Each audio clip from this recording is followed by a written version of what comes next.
So Roadrunner Food Bank, really we help everyone. So whether it's a family, it's an individual, it might be someone who's elderly, it might be someone who's disabled. I think a lot of times when we think about who comes to a food pantry or who gets help from a food bank, we kind of have a negative perception of someone maybe who's lazy or someone who doesn't work, and that's really not the case. So a lot of people who come to us for help, they work, like I said, they might be families, they might be individuals, and only actually about 18% of everyone we serve is homeless. So it's kind of a mix of everyone. And Roadrunner Food Bank, you can kind of think of it as a giant wholesale distributor.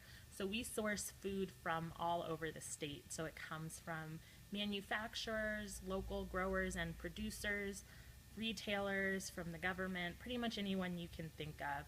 And then we take in all of that food. We go through it.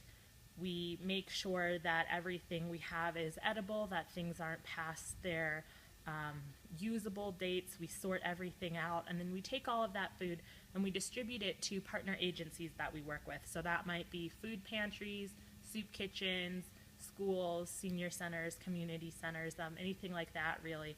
And then they're the ones who actually get the food directly to people. So people don't actually come to Roadrunner Food Bank for a box. That's kind of a really big misconception about food banks. So when you talk about hunger and poverty, I think you really always have to talk about them together. And you can't really solve the problem of hunger without solving the problem or addressing poverty as well. Hunger is really a consequence of poverty and of living in poverty. So for example, we know New Mexico has a poverty rate of 20.6%, which is one of the highest poverty rates in the country.